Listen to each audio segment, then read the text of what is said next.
le fait pour vous, aujourd'hui, d'être de couleur noire ou d'être d'origine algérienne, je veux dire, c'est un handicap aujourd'hui en France?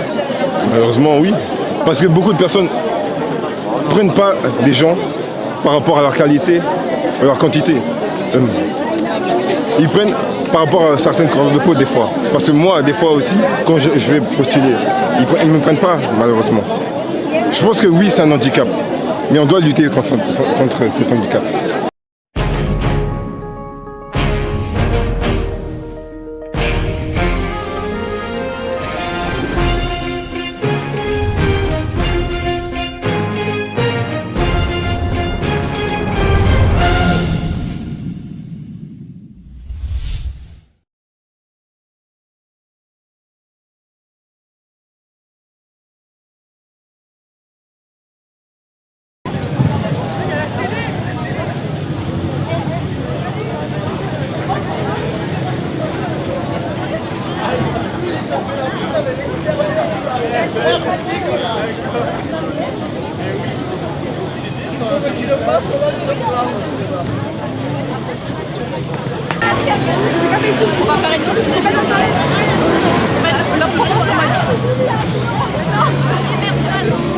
Gilets jaunes, on n'a pas trop parlé.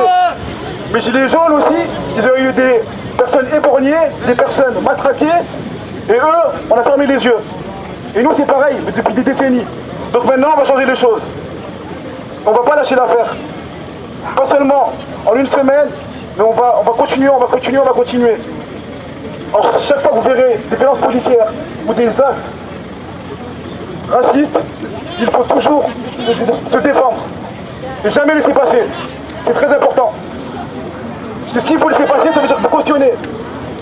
Si vous cautionnez, ça veut dire que du côté de l'oppresseur. Et ça, c'est pas bon. Il ne faut plus fermer les yeux.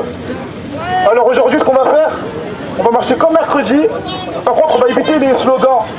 Tout le monde était de la police. C'est pas ça. C'est contre les violences policières. Pas contre la police. On va marcher jusqu'à la mairie. Ensuite, nous n'irons pas les départs. Et à la mairie, on posera tous le genou à terre. Voilà, on va tous faire dans le calme et tous rentrer dans le calme. Merci à tous.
Maintenant, s'il vous plaît, on va tous mettre un genou à terre, s'il vous plaît.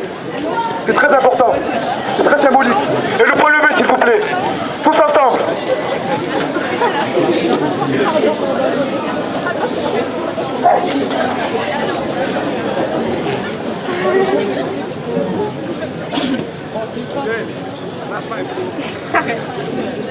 Maintenant, mettez le bout de la main droite, ça sera fini.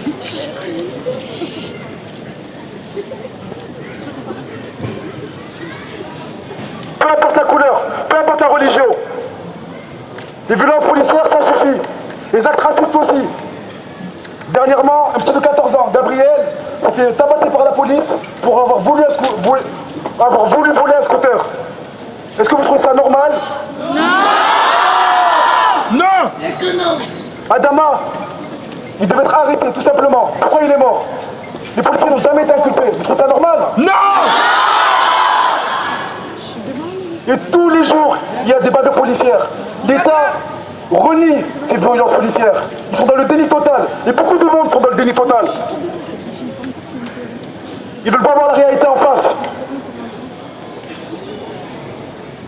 Beaucoup trop d'actes racistes et non punis surtout. C'est ça le pire. La justice! La justice! La justice! Tous unis, nous gagnerons. Pourquoi reste unis? C'est plus important. Merci à vous tous.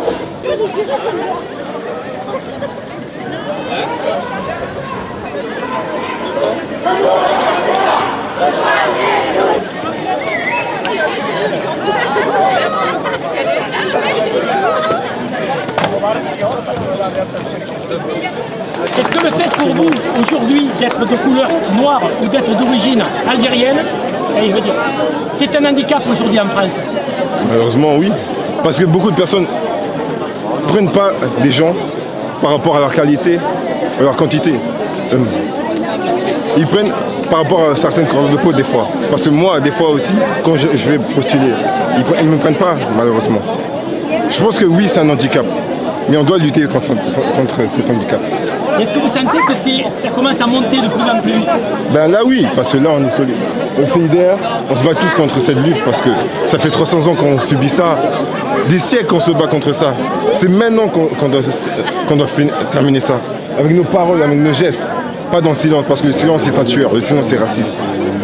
Justice nulle part, police partout. Justice nulle part, police partout. Justice nulle part, police partout. Justice nulle part, police partout. Justice nulle part, police partout. Besoin d'une minute de silence pour Adama Traoré, George Floyd et tous ceux qui ont subi une bavure policière, s'il vous plaît. Le front en l'air.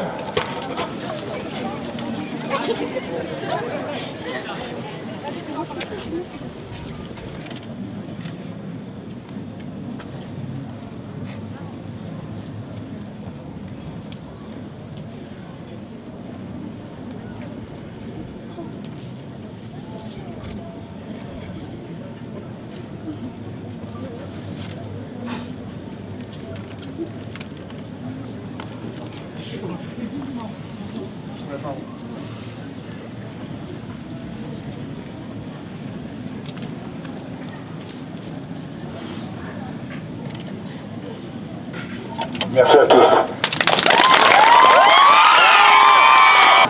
Alors, le 20 juin, samedi 20 juin, le collectif Exilé appelle à la marche des solidarités sur Avignon. La marche des solidarités se passe partout en France. Le 20 juin, nous dirons non aux violences policières envers les étrangers. Oui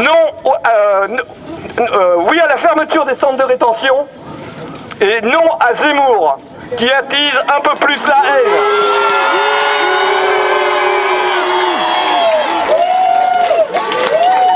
Alors, je vais vous donner des infos parce qu'il y a eu des violences policières pendant le confinement. Je vais vous donner un exemple de ce qui s'est passé à Béziers. À Béziers, il y a une personne qui a été contrôlée dans la rue qui n'avait pas son attestation dérogatoire. Cette personne, elle a été malmenée par la police. Cette personne est morte au commissariat de police de Béziers. Son défaut, c'est d'être SDF et musulmane, et de s'appeler Mohamed. Et le rapport d'autopsie qui a été rendu hier conclut aux pressions sur la personne de Mohamed. Donc c'est la police municipale de Béziers qui a tué cette personne. Voilà.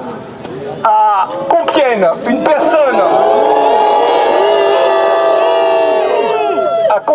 personne a été contrôlée. Elle allait chez son ex-femme. C'était un homme. Elle allait chez son ex-femme, elle a été contrôlée.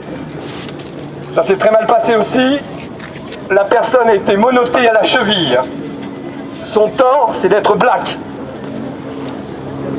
Voilà où on en est à l'heure actuelle. Effectivement, il y a qui se passe aux États-Unis qui est déplorable, ce qui se passe en France est déplorable. Aujourd'hui à Sydney, il y a eu des centaines de milliers de personnes dans les rues pour dénoncer les violences policières à l'égard des aborigènes, où il y a des morts aussi. Je pense qu'il faut tous lutter ensemble là-dessus. On est partout dans le monde à se battre pour le respect de chacun. Voilà. Nous donnons rendez-vous le 20 juin ici, on ne sait pas à quelle heure. Vous l'aurez sur les pages, sur les réseaux sociaux.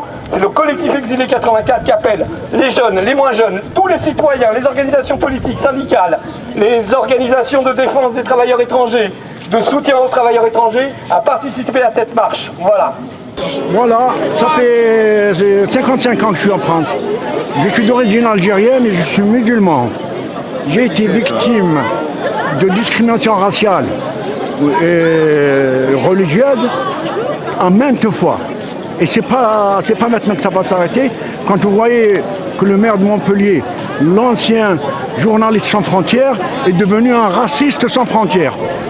Alors moi je vous dirais aussi une chose au sujet de Floyd et Amada. Moi je les compare au président américain Abraham Lincoln, Jean-Martin Luther King, Malcolm X. Ils sont morts, mais ils ne sont pas morts, ils sont dans nos cœurs. Et tant qu'on n'aura pas de paix, et tant qu'il n'y aura pas de justice, et merci.